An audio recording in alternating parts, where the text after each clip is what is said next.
मैं सुबह भी आज कुछ बातें करी।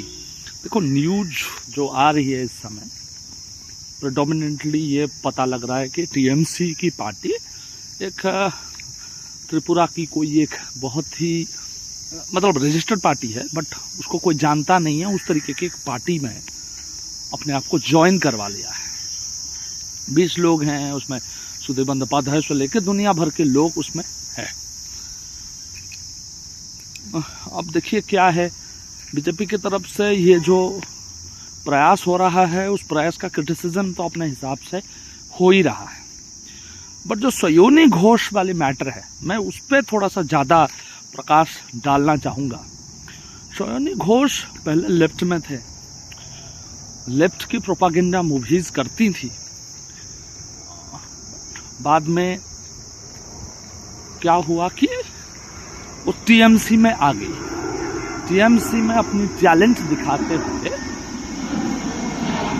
उन्होंने वहाँ का सबसे इम्पोर्टेंट पोस्ट युवा मोर्चा की, जो जैसे बीजेपी का युवा मोर्चा है ऐसा यूथ विंग का वो हेड वहाँ पे बन गई। देखो, अच्छी बात है, इसमें कोई प्रॉब्लम नहीं होनी चाहिए। क्यों प्रॉब्लम हो, कैसा प्रॉब्लम? तो सयोनी वहां युवा मोर्चा और बीजेपी के खिलाफ स्ट्रॉन्ग एक भाषा की प्रयोग करना, राघव चड्ढा चड्ढी नहीं है, तो इस प्रकार की जो बात है उन्होंने बोला था। बट आज ऐसा खबर आ रहा है जो लिस्ट ऑफ पीपल हैं उस लिस्ट ऑफ पीपल के बीच में मैडम सयोनी घोष के नाम भी दुरुस्त तरीके से उपस्थित है। क्या कारण है? इसके लिए हमें उनकी पारिवारिक रूट में जाना पड़ेगा। लोअर मिडिल क्लास परिवार की व्यक्ति के लिए राजनीति आज के समय में एक प्रोफेशन बन गया है, आइडियोलॉजिकल बात नहीं रहा। अब आप मुझे बताइएगा कि अमित शाह कल कभी जीवन में कांग्रेस ज्वाइन कर सकते हैं? मैं विश्वास नहीं करूंगा।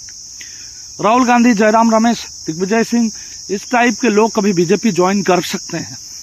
ये मैं नहीं मानूंगा।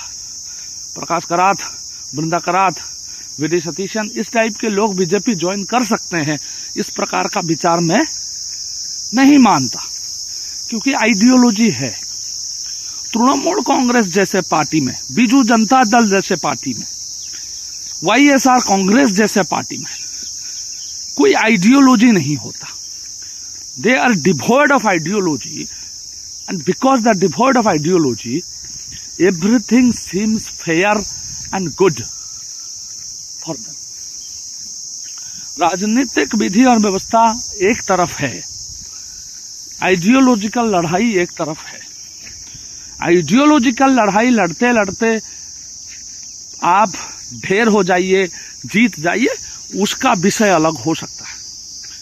बट क्योंकि आइडियोलॉजिकल बेसिस इस चीज की नहीं है, क्योंकि आइडियोलॉजी यहां मैटर नहीं कर रहा है, इसीलिए यह स्थिति उपजी है।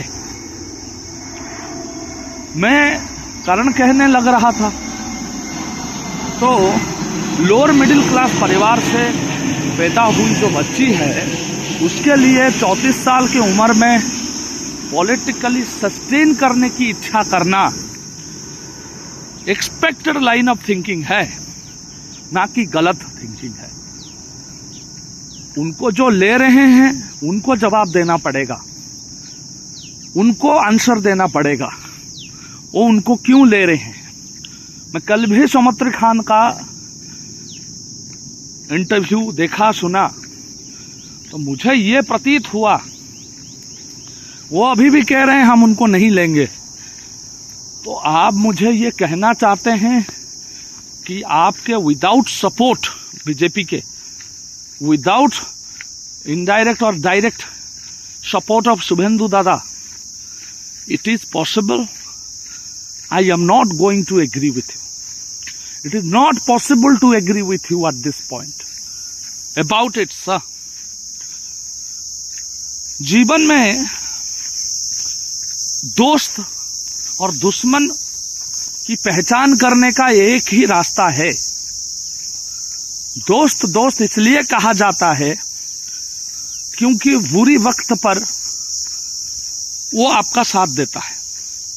जब वक्त बुरा हो, जब आपके साथ कोई ना हो, तब आपका साथ जो देता है हम उसको दोस्त कहते हैं। अच्छे समय पे तो सब आपके साथ हैं, अच्छे समय पर तो सब लोग आपके लिए खड़े हैं। बुरे वक्त पर जो आपके साथ खड़ा हो वो मित्र होता है, वो दोस्त होता है। तो प्रामाणिक बातें, प्रामाणिक कार्य हो चुका है, प्रामाणिक विषय हो चुका है, और यह स्थिति इनहेरेंटली क्लियर हो चुका है कि व्यक्तिगत हेल्प, व्यक्तिगत सहयोग से ये कार्य हो रहा है।